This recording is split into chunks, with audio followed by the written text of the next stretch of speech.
Para mí es un placer darles la bienvenida y daros la bienvenida al Centro de Referencia Estatal de Atención a Personas con Enfermedades Raras y sus familias, CREER, un centro que depende del Inserso, uno de los 9 centros de referencia que hay en el Inserso y que, bueno, pues intentamos en lo posible dar atención y apoyo a las personas afectadas por enfermedades raras y sus familias y cuidadores.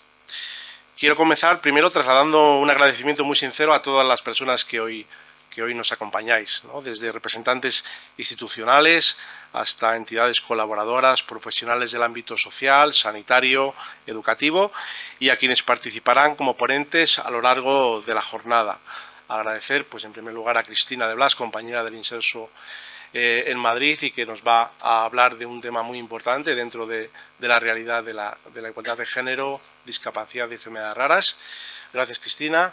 También a Álvaro Pérez y a Rocío García, que online también será su intervención, a Marga y a Yolanda de la Asociación de Derlandos y Prelaxitud, que también contamos con ellos en la parte de los testimonios reales con las personas afectadas.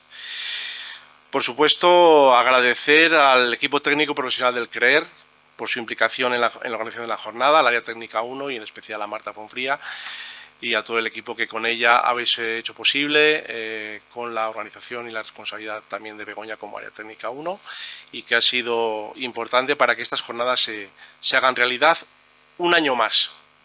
Ya es el tercer año, como podéis o habéis podido ver.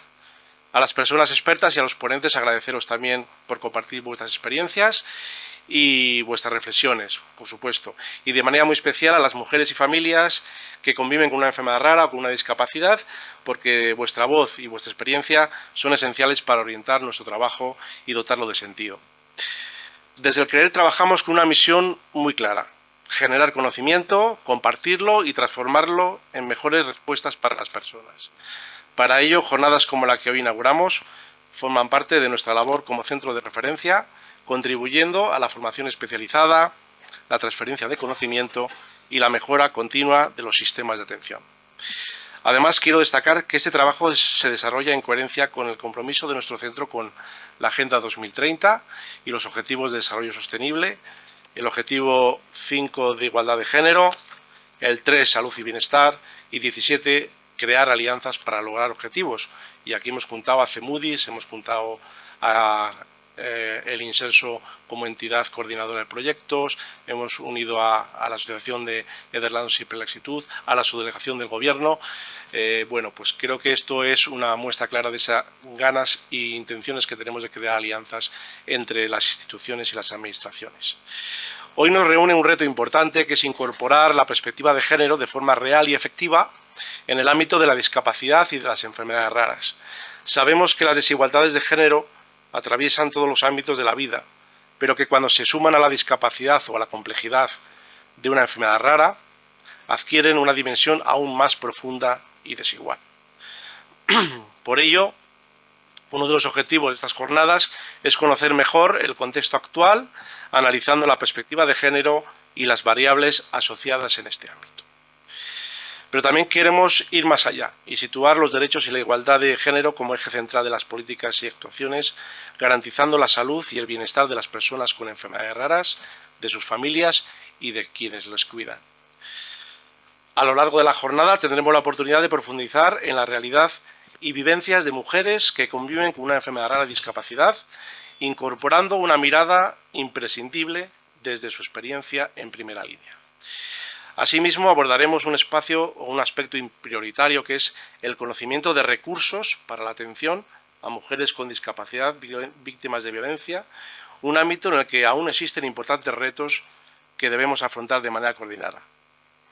Desde el CREER entendemos que la formación especializada no es solo transmisión de conocimientos, sino una herramienta para impulsar el cambio, avanzar en la equidad y mejorar la respuesta a las necesidades reales de las personas. Os recuerdo que tuvimos 2 jornadas anteriormente, la del 2024 y la del 2022. Estas 2 jornadas están concentradas en una publicación que presentamos en el año 2024 y que, bueno, gracias también a la labor del trabajo de Marta Fonfría, pues pudimos dejar colgada ya en nuestra página web, podéis consultarla en publicaciones de forma gratuita, podéis descargarosla para que la podáis aprovechar todo el conocimiento y todas las reflexiones que se hicieron durante esas 2 jornadas de años anteriores. Hoy abrimos un espacio para reflexionar, compartir y aprender, con el objetivo de seguir construyendo modelos de atención más inclusivos, más equitativos y centrados en la persona. Os animo a participar activamente, no solamente escuchando y aprendiendo, sino que también vosotras y vosotros podáis compartir, preguntar, en el momento del café también compartir experiencias y conoceros entre vosotros y vosotras, y así construir entornos más inclusivos y más pensados en una sociedad más justa. Por todo ello, muchísimas gracias a todos. Vuelvo a reiteraros y daros la bienvenida al CREER, al Centro de Referencia Estatal de Atención a Personas con Enfermedades Raras y sus familias. Es un placer poder contar con todos vosotros. Hemos vuelto a recuperar lo presencial. Me alegro que hoy ya tengamos bastantes personas aquí directamente en el salón de actos para poder vernos y poder compartir nuestras miradas, nuestras experiencias de forma presencial.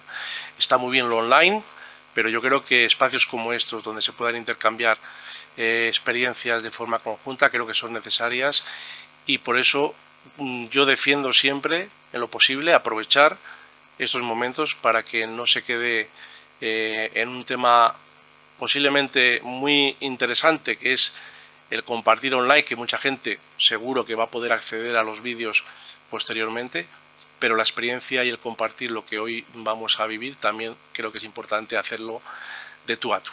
Así que muchísimas gracias a todos, de verdad, y sin más dilación vamos a comenzar la jornada. Creo que he sido bastante breve. Cristina, ¿qué te parece? Muy bien.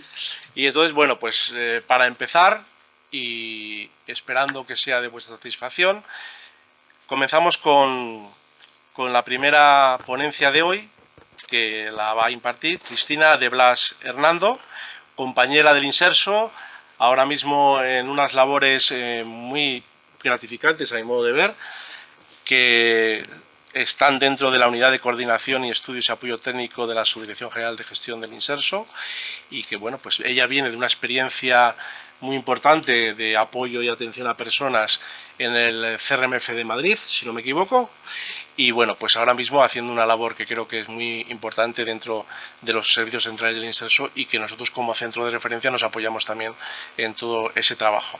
Así que Cristina, si quieres alguna cosa más que decir de ti y de tu experiencia, pues te lo dejo a tu elección, y con eso ya... Nada, solo añadir que soy trabajadora social. Y bueno, vais a ver mucho que parte de mi presentación, pues eso queda palpado en los 20 años que llevo trabajando en ello. Así que nada, me voy a poner ahí. Vale.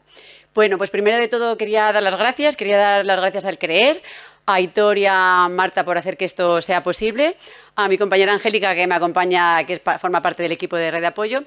Y bueno, me hace especial ilusión estar hoy aquí, primero porque soy madre de un hijo con una enfermedad rara, entonces forma parte de mi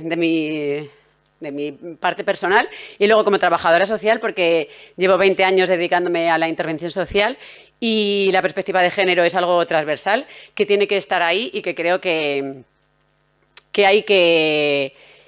tenemos que seguir potenciando, creando estos espacios donde generemos el debate y la conciencia de poder, ¿no? Hay cosas que os voy a hablar que las vais a conocer, que simplemente que creo que es importante recordarlas porque muchas veces nos metemos en la rutina y se nos olvidan cosas que son tan básicas como de algunas de las que voy a hablar ahora.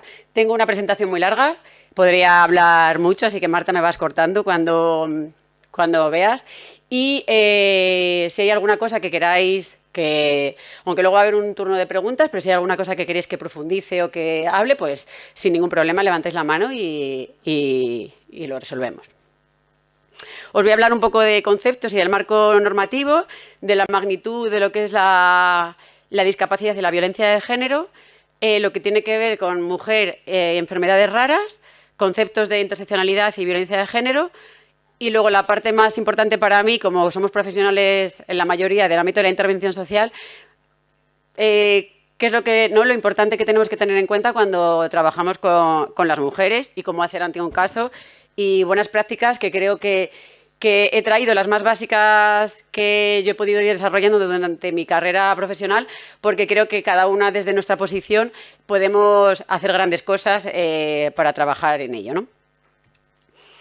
Conceptos que vamos a trabajar hoy, lo que es la discapacidad y las violencias hacia las mujeres y cómo la perspectiva de género y la atención centrada en la persona deben ser claves en este binomio que es la discapacidad y la violencia de género. He traído un marco normativo a nivel internacional y europeo que no voy a entrar a desarrollarlo porque esto está a disposición de todas las personas, pero como ya en 1979 empezamos a hablar de los derechos de las mujeres, de lo que se pone a resaltar el tema de las violencias de género en 1993, como la Convención de los Derechos de las Personas con Discapacidad ya nos habla de que tenemos que tener una protección especial ante las violencias hacia estas mujeres. Bueno, no como este marco normativo nos va dando también, aunque hay muchas veces las políticas y los marcos normativos van por detrás de lo que la sociedad ya está demandando, pero bueno, que estén ahí es algo importante. Y a nivel estatal, quería resaltar la modificación que ha habido del artículo 49, en el que al final del mismo ya dice que hay que tener una especial visión con las mujeres y las niñas y los menores con discapacidad, porque al final sí que hay una parte ahí que somos más vulnerables a sufrir este tipo de violencias. La ley que fue muy pionera en el 2004 de medidas de protección integral contra la violencia de género.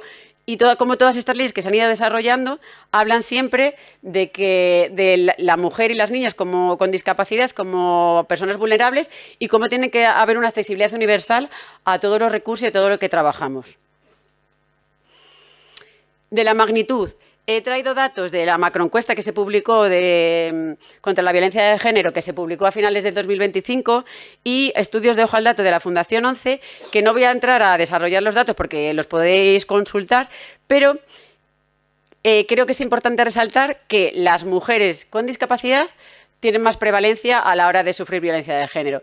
Y que esta prevalencia, además nos dice los datos que si las mujeres son el 32%, pues un 42% son mujeres con discapacidad. Y cómo si una mujer sin discapacidad tarda en una media entre 5 y 10 años en salir de una situación de violencia, esta salida de las mujeres que sufren discapacidad es mayor. Entonces, yo siempre digo que si detectamos un caso de violencia, si la mujer lleva 5 o 10 años, 3, no podemos pretender que la mujer salga de la situación de violencia o quiera salir en un periodo de tiempo de un año o unos meses, ¿no? Tenemos que hacer un proceso de acompañamiento a estas mujeres porque al final sufren unas vulnerabilidades que les hacen que esto sea mucho más dificultoso y que tarden mucho más en salir de esta situación.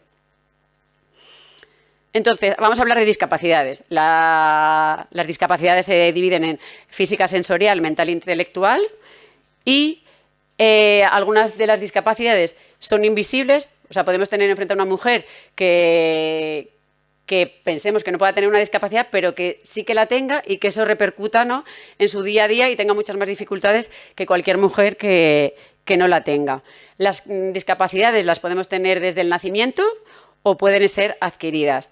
Desde nacimiento, al final, lo que se ha visto es que hay una sobreprotección a las mujeres que nacen con una discapacidad, se las infantiliza muchas veces, hay una sobreprotección hacia ellas y cuando la discapacidad de la mujer es adquirida, las dificultades que hay es que muchas veces tiene que romper con este rol que tenemos socialmente establecido de las mujeres, a lo mejor de cuidado, y para que sean ellas las que pasen a ser cuidadas. Entonces, esta rotura con lo que yo llevo haciendo toda mi vida y de repente me encuentro con una discapacidad adquirida, pues genera pues muchas dificultades y muchos problemas que hay que tener en cuenta. Y luego, si a esto le añadimos que es una enfermedad rara, pues todo lo que ello conlleva. ¿Qué es una enfermedad rara? Pues una enfermedad rara es cuando hay menos de 5 casos por cada 10.000 habitantes, ¿no? ¿Qué dificultades nos encontramos? El retraso en el diagnóstico de las enfermedades raras, porque como hay poco conocimiento sobre ellas, pues al final el retraso se agrava. Lo que consigue con el retraso del diagnóstico es agravar esa enfermedad. el 70% de los casos con enfermedades raras necesitan un apoyo psicológico, pues al final para poder, ¿no?, asumir o elaborar el duelo de que de repente me dicen que tengo esta enfermedad, que el 76% de las personas sufren una discriminación, aunque no sean directas, pero de forma indirecta por tener esta enfermedad. Y dentro de los cuidados de las personas con enfermedades raras, el 65% cae en las madres cuidadoras. Yo una de ellas.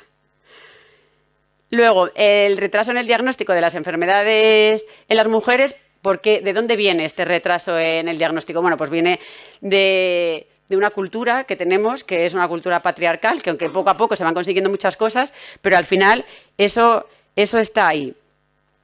¿Qué pasa cuando se investigan enfermedades en el sistema sanitario? Pues que hay una visión muy androcéntrica de la sanidad. Entonces, hay falta de estudios de las enfermedades en las mujeres, porque biológicamente somos diferentes y entonces si investigamos a los hombres, pues muchas cosas lo que nos pasa a las mujeres son diferentes. El ejemplo que siempre se pone es el del infarto, ¿no? Como a los hombres tienen un dolor, pero es que las mujeres pues, es más persistente, llevan otros síntomas que muchas veces no se estudian. Y si no se estudian y no se conocen, pues hace que cuando se detecte, por ejemplo, el ictus o cuando se detecte el infarto de miocardio, pues ya está mucho más agravado y las consecuencias de un infarto son mucho peores en las mujeres que en los hombres porque se ha detectado más tarde, ¿no? Y se ha agravado esa enfermedad. Entonces hay también una infravaloración de los síntomas de las mujeres y muchas veces cuando vamos y expresamos nuestro malestar, pues es como, no, es que esto es por la sobrecarga que hay, de los cuidados y muchas veces no se repara, ¿no?, en que esto se detecte. Tengo una amiga que tiene esclerosis múltiple y dice que fue un periplo el hecho de que se la diagnosticaran, porque ya iba al médico, expresaba sus malestares y le decían que no, que se tomara un ansiolítico, que no, y al final lo que había detrás pues era una enfermedad que se agravó por esta consecuencia. Entonces, al final, en la atención hay un sesgo hacia las mujeres y esto se tiene que visualizar y tenemos que estar ahí en el pie del cañón para que esto, bueno, pues poco a poco vaya cambiando. Y luego, ¿qué pasa? Nos pasa a las mujeres cuando tenemos algún malestar, pues que muchas veces no vamos al médico porque tenemos una sobrecarga en el bienestar familiar, que priorizamos el bienestar de nuestra familia y es que no puedo porque no tengo tiempo, porque al ir al médico y que puedan decirnos algo, ¿no? Y muchas veces normalizamos esos dolores y esos malestares. Bueno, pues que una mujer tenga ansiedad es normal, que una mujer esté muy cansada es normal, que una mujer no, porque entra dentro de la cultura patriarcal y de ese rol que tenemos socialmente. Ahora os quería hablar con esta imagen de un poquito del concepto de interseccionalidad, que creo que es clave a la hora de ver a las mujeres. El concepto de interseccionalidad fue acuñado por Emily Crenshaw, que lo que nos decía es que ella quiso llevar a los tribunales un caso y no pudo denunciar el caso por discriminación ni lo pudo denunciar por sexismo, porque quería denunciar que había una mujer que no la dejaban trabajar en una fábrica y no podía denunciar por sexismo porque había mujeres trabajando en la fábrica y no podía denunciar por discriminación por racismo porque había hombres trabajando en la fábrica. ¿Qué pasaba? Que esta era una mujer negra y todas las mujeres que trabajaban en la fábrica eran blancas y trabajaban en la parte administrativa y todo el personal que era negro era de montaje y eran hombres. Entonces esta mujer lo que no podía trabajar era porque era una mujer negra y que no es una suma de discriminaciones, sino que la confluencia de esas discriminaciones es mucho más que ver las discriminaciones por separado. Y a raíz de esto, aunque se ve un poquito mal el gráfico, pero Patricia Hill Collins hizo estos ejes de desigualdad que lo que nos vienen a decir es que hay unos ejes que son de privilegio y otros que son de opresión. Entonces, el hecho, si veis aquí, ¿tiene puntero? No, bueno, da igual. El hecho, por ejemplo, de ser mujer, que lo veis aquí abajo a la derecha, es un eje de opresión, cuando el ser hombre es un eje de privilegio. Hay otros muchos, la discapacidad está también por ahí. Si tenemos una discapacidad es un eje de opresión, cuando el no tener la discapacidad es un privilegio. El ser homosexual ya es un eje de opresión, ¿no? Y como estos ejes de opresión no confluyen de forma separada, sino el verlo integrado dentro de la persona hace que esa discriminación sea mucho más, ¿no? Entonces es importante que cuando veamos a la mujer la veamos con todo eso que le rodea, ¿no? Porque al final es la suma de muchas cosas. Y esto nos pasa pues, con las mujeres que trabajamos a diario. He traído el iceberg de la violencia, que es muy conocido, que es de Amnistía Internacional, porque tenemos, o sea, todo el mundo conoce lo que es la violencia de género, sabemos que la cúspide está el asesinato y las muertes que hay por ello, pero que hay otras formas invisibles de violencia, o más sutiles, no vamos a decir invisibles porque al final no son visibles, que repercuten directamente en cada una de nosotras. Y creo que tenemos como sociedad una labor muy importante para trabajar con todas estas violencias. Entonces, al final, las formas estas más sutiles y más invisibles hacen que sigamos perpetuando y que se llegue a la cúspide, que son las violencias de género. Voy a hablar un poquito, no me voy a detener a explicar cada uno de...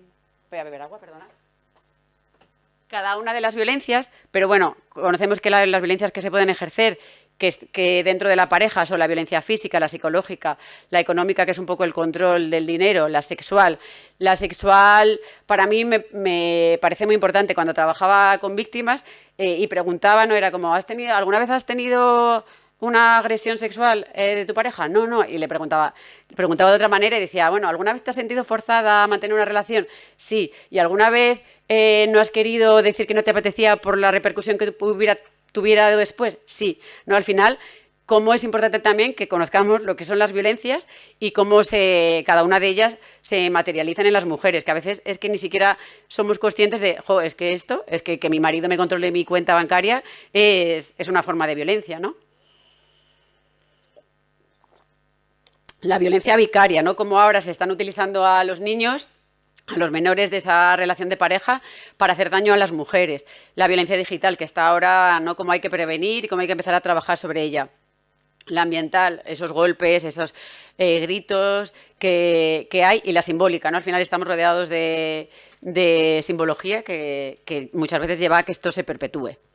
Y luego hay otras formas de violencia hacia las mujeres que sí que me gusta tenerlas aquí, porque parece que son ajenas a, por ejemplo, la mutilación genital femenina, que puede ser ajena a las personas que estamos en España, porque decimos, no sé, aquí esto no se produce. Sí que se produce, porque tenemos mucha población africana y de países donde se realiza la mutilación genital femenina, que viven aquí y lo que hacen es llevarse a las menores en procesos vacacionales o para que le hagan esta mutilación y luego vuelven aquí. Y como esto está penado, ¿no? Entonces hay que, desde nuestras posiciones también hay que saber que esto es así, explicar también que esto es así y que esto puede tener unas repercusiones legales importantes. Los matrimonios forzados en conflictos armados, como estamos viendo ahora, ¿no? La repercusión que tiene en las mujeres, todas estas violencias, como las violaciones cuando hay un conflicto, pues la mujer al final es la más perjudicada, una de las más perjudicadas. La explotación sexual la quiero traer aquí porque me parece muy importante como todo el tema de trata de mujeres con fines de explotación sexual. España está entre los primeros de Europa en el ranking de ser un país receptor de mujeres para ejercer prostitución, y como también es un país de tránsito, que las mujeres entran también muchas veces por España para ir a otros países europeos, ¿no? Entonces, que parece que son cosas que a lo mejor no las vemos en el día a día, pero al final la prostitución creo que es la segunda que más dinero mueve, ¿no? Entonces, después de las drogas. O sea que al final tenemos ahí un trabajo muy importante de sensibilización y de ver, es que España es un país receptor para prostitución. O sea que hay un consumo de prostitución muy elevado aquí, y como todo eso se tiene que seguir. Yo siempre he dicho que las mujeres que trabajan, no, porque no es un trabajo, que son explotadas sexualmente, son víctimas de todas las violencias, de todas las formas de violencia. Son, para mí, la población súper vulnerable para esto, ¿no? La violencia institucional, que nos la encontramos, la sexual, la obstétrica, ¿no? Cómo hay que nombrarlas y hay que seguir trabajando sobre ellas. He traído el ciclo de la violencia de Leonore Walker porque muchas veces se oye el comentario de, pues ¿cómo una mujer se puede mantener en una situación de violencia tanto tiempo? Pues porque al final la violencia es cíclica, no es que la violencia sea siempre así. Y como lo que nos dice Leonore Walker es que hay una fase de tensión en la que luego estalla la explosión y luego pasa la luna de miel, que la luna de miel es el arrepentimiento del hombre, que no va a volver a pasar, todo mejora en la convivencia y luego vuelve otra vez la tensión, la explosión. Y cómo este ciclo de la violencia al principio de las relaciones, la fase de luna de miel es más duradera y la tensión y la explosión son más puntuales, y este ciclo va cambiando. Entonces, cuanto más llevemos en la relación, la fase de luna de miel se va cortando y la fase de tensión y explosión aumenta. Entonces, bueno, pues al final, si a esto le sumamos que hay un control económico y que la mujer no tiene una independencia, que al final tiene menores y tiene una responsabilidad ahí con la familia, que no tiene trabajo porque muchas veces no las dejan trabajar, esto hace que la situación se perpetúe y para la mujer sea mucho más difícil salir. Y si a esto le añadimos que la mujer tenga una enfermedad rara o tenga una discapacidad, pues el resultado es que se perpetúan por muchísimos años y quedan ahí. No lo he comentado antes, pero me parece también importante, cuando se hacen los estudios sobre violencia de género y discapacidad, no se llega a saber muy bien en muchos casos qué viene antes, si la discapacidad o la violencia de género. Muchas veces la discapacidad viene fruto de una agresión y de esa violencia de género, o a veces por esa discapacidad la violencia de género se acentúa.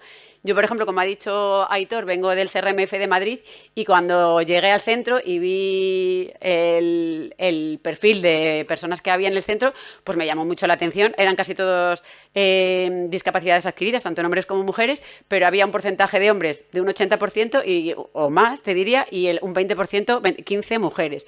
Y como cuando hacía las historias sociales de estas mujeres, pues muchas de ellas venían de situaciones de violencia que el ictus o el infarto les había venido de esa situación de tensión y de que la discapacidad era adquirida a causa de la violencia de género. Entonces, esto es algo que muchas veces no se sabe, como con el consumo de fármacos y de drogas en las mujeres, que ¿qué viene antes? El consumo, ¿no?, que está como muy... Pero lo que sí que nos lleva a ver es esta vulnerabilidad de la que estamos hablando que tienen las mujeres. Luego, ¿por qué es importante trabajar con las mujeres y las mujeres con discapacidad? Y sobre todo cuando estas discapacidades producen unas limitaciones que generan como... Pues lo que he comentado antes, una sobreprotección, una infantilización en el cuidado. Pues al final, todas las mujeres tenemos proyectos de vida y queremos hacer algo, ¿no? Nos gusta sentirnos bien y poder desarrollar todo aquello que los objetivos que nos planteamos. Todas las mujeres tenemos fortalezas y hay que resaltárselas, ¿no? Y hay que trabajar y potenciarlas desde un empoderamiento a las mujeres. Y como lo importante de todo ello es que personalicemos la atención. Cada mujer que nos llega a nuestros despachos o que conocemos viene con una historia, viene con una mochila, y esa mochila hay que conocerla. Y desde ese conocimiento y desde ese vínculo que podemos generar con las mujeres, pues podemos trabajar todas estas cosas y trabajar en la integración en la comunidad, ¿no? Y como lo explicaré más adelante, como la integración no es una responsabilidad de las mujeres con discapacidad, con enfermedades raras. La integración es una responsabilidad social que tenemos cada una de las personas que estamos aquí. Y luego, ¿por qué es importante la perspectiva de género y la atención a la mujer? Pues bueno, esto sí que es mucho de trabajo social, pero es por una cuestión de justicia social y de derechos humanos, ¿no? Por una cuestión de razones éticas de nuestros códigos deontológicos, que los tenemos ahí y que tenemos que trabajar de esta manera, porque confiamos en los sistemas públicos, confiamos en el Estado, confiamos en las comunidades autónomas y creemos que lo público puede dar unas soluciones desde lo más micro hasta lo más macro que tenemos que trabajar. Y porque es una necesidad social, lo que estamos hablando. La violencia de género en mujeres es una necesidad social que hay que abordar.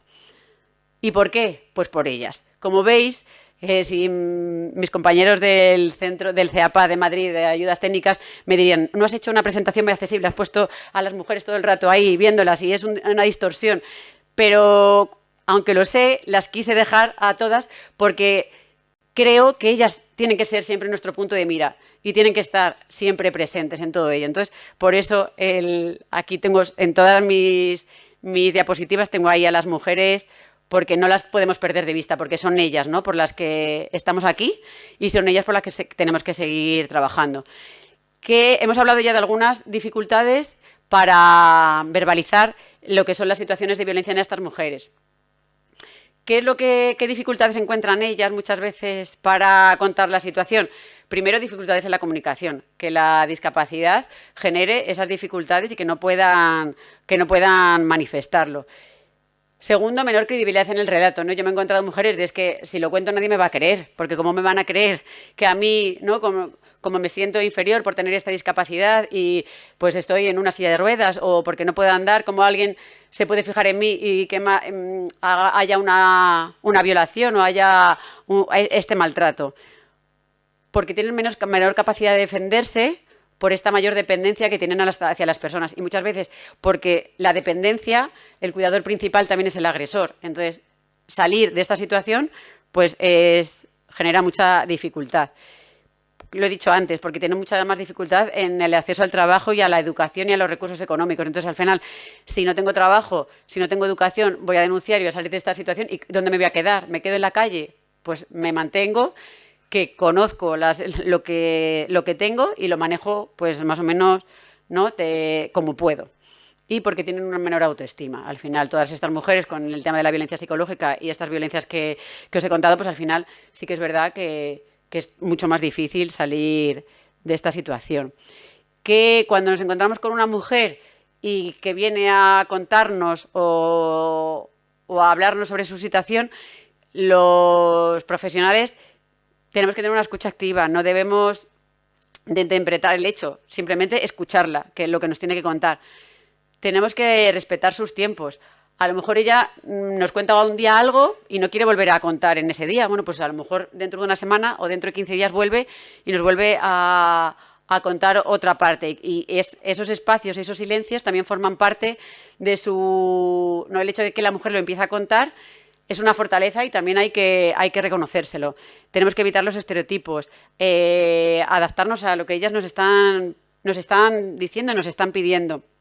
No tenemos que anticiparnos a sus respuestas o hacer preguntas muy, muy concretas sobre la situación de la violencia. Tenemos que dejar que ellas nos cuenten, ¿no?, en el momento en el que... Y el refuerzo positivo de, jo, qué valiente, ¿no?, por contar esta situación y que estés aquí enfrente, ¿no? Y yo siempre digo que si la persona nos está contando a nosotras es porque ha creado un vínculo, porque si estamos diciendo que llevan 5 o 10 años en una situación de violencia, que suelen ser las medias entre 15 y 20, también hay muchas, si te lo cuenta a ti después de que no se lo ha contado a nadie, ¿no?, es porque tiene una relación de confianza contigo como profesional o como amistad o como sea. Entonces, que ese proceso de acompañamiento con ellas hay que tenerlo. Hay que crear espacios íntimos donde ellas se sientan seguras para contarlo, ¿no? Hay que respetar y apoyar sus decisiones. Siempre hay que valorar el riesgo de la mujer, por supuesto, pero si una mujer nos dice que ahora mismo no se siente con fuerzas para denunciar, pues a lo mejor lo que tenemos que trabajar es que en potenciar y acompañarla y saber lo que se va a encontrar ante esa denuncia y cómo poderlo hacer de la mejor manera posible. Siempre teniendo en cuenta, por supuesto, la situación de riesgo que puede llevar a esta mujer.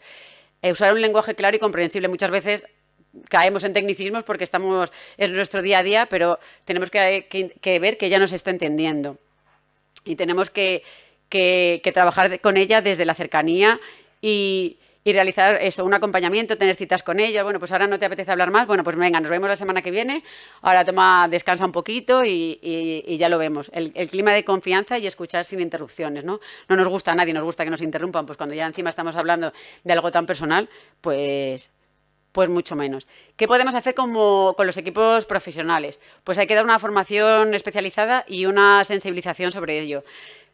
Tenemos que conocer los recursos. Que conocer los recursos no significa que tengamos que saber absolutamente todo de ellos, sino muchas veces lo que necesitamos saber es un teléfono de contacto y poder llamar y preguntar cómo hacer esa gestión. Tenemos que trabajar en red, los equipos interdisciplinares. La violencia de género no es una cuestión de lo social, es una cuestión, como he dicho antes, de toda la sociedad y como profesionales de todos los ámbitos, yo lo que me encontré que, pues eso, que vengo, no, es como no, es de trabajo social y de repente, no, las mujeres donde llegan antes me quedan 3 minutos. Vale, las mujeres cuando llegan antes, cuando llegan a los donde llegan antes es al sistema sanitario. Por lo tanto, en el sistema sanitario tiene que haber, hay una especial sensibilización para poder detectar, ¿no? estas violencias. Y tenemos que saber establecer planes de seguridad que son muy básicos y que lo que le ayudan a la mujer es a sentirse más segura. Que muchas veces un plan de seguridad es el móvil lo tienes que llevar siempre colgado, no se lo dejes en ningún momento, no lo dejes solo en la cocina para que si en algún momento hay una agresión te encierras en el baño y puedas llamar. O sea que hay cosas muy básicas que todas las personas podemos, ya tanto a nivel profesional como a nivel personal, porque si miráis a vuestro alrededor, como profesionales seguro que os habéis encontrado algún caso de violencia, pero en vuestro ámbito privado seguro que tenéis algún caso de violencia, y más de uno. Entonces, tenemos muchos recursos, ¿vale? Podemos tener muchos recursos, pero los recursos tenemos que saber usarlos. A veces, con menos recursos, llegamos a las metas. Y las mujeres son el principal recurso que tenemos. Ellas son su principal recurso para salir de la situación. Porque si ellas no lo ven o ellas no quieren, no van a salir. Y el siguiente mejor recurso somos cada una de nosotras. Si la persona ha sido a ti a la que te ha contado esa situación, es que ha confiado en ti. Por lo tanto, tienes que ser esa persona que acompañe. Muchas veces tenemos que saber, a lo mejor hay recursos especializados, vamos a derivarla. Tenemos que derivar desde el acompañamiento y a lo mejor tenemos que acompañarla a esos recursos. Y a lo mejor tenemos que ir con ella a la primera cita. Porque si simplemente le damos a la mujer el teléfono, toma, llama aquí, que es el recurso, la dejamos a la deriva. Y no estamos derivando, no estamos haciendo un buen trabajo, porque la mujer se pierde, porque a lo mejor la mujer no vuelve a llamar, porque a lo mejor necesita que tú estés ahí simplemente para que descuelgue el teléfono, que sea ella la que va a hacer esa llamada, ¿no? Pero tenemos que acompañar, no dejar a la deriva. Creo que eso es como muy importante. Ya acabo. ¿Y qué podemos hacer ante un caso? Personalizar la atención, porque cada mujer es única y para cada mujer necesita unas necesidades y cada mujer necesita unos tiempos y eso hay que respetarlo y está ahí. Cada mujer, lo que he dicho, requiere cosas diferentes y todo proceso requiere un cambio. Lo que os he dicho, si vosotros, a nosotros no me diagnostican una enfermedad, las etapas del duelo para asumirla son 2 años, está establecido. Pues estas mujeres, si llevan 10 años en una situación, tenemos que darles tiempo también para empoderarlas y que puedan salir de ellas.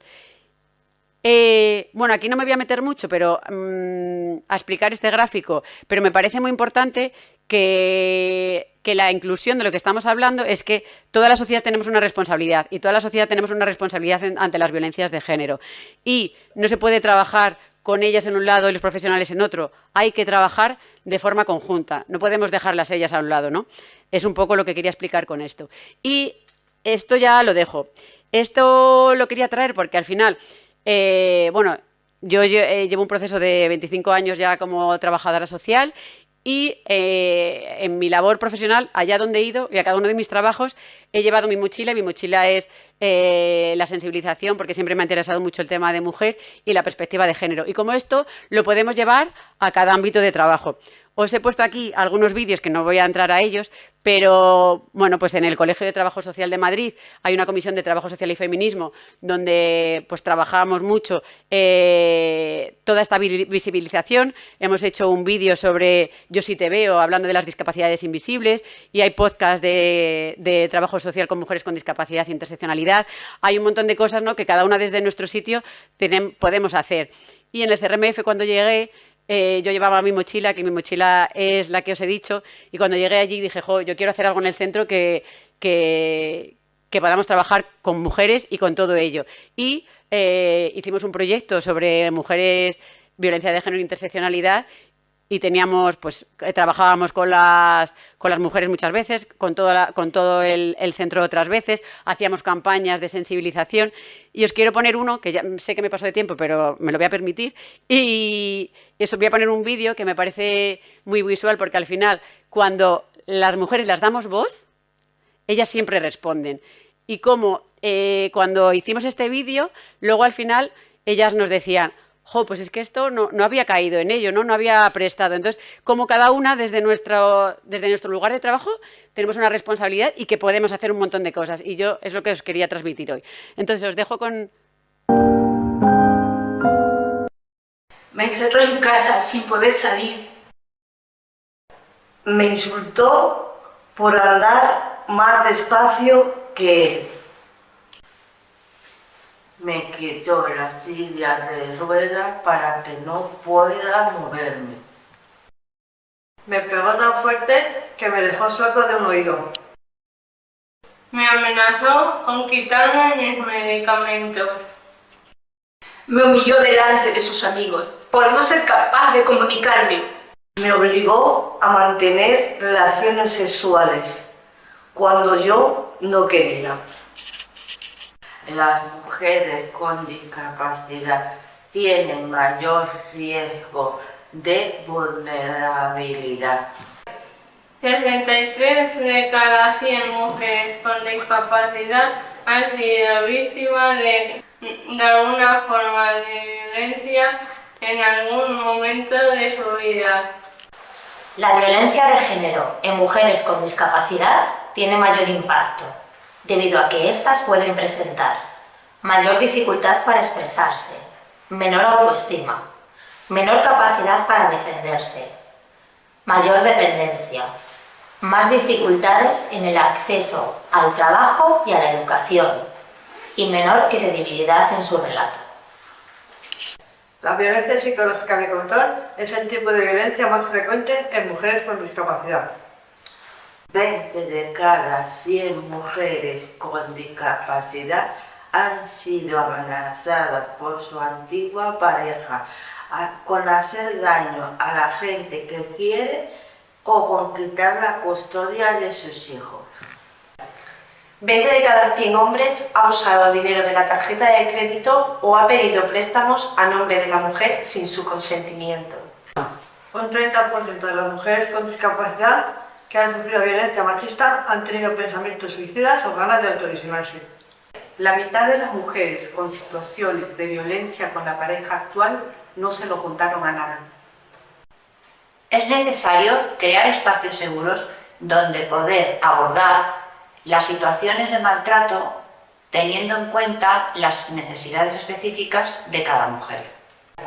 Es muy importante que contemos con una red de apoyo social, sanitario y económico para salir de esta situación de maltrato y que estas mujeres puedan superarlo. En muchas ocasiones, la propia violencia es el origen de la discapacidad. Las mujeres que hemos sido sometidas a diferentes formas de violencia de género somos supervivientes, somos mujeres valientes.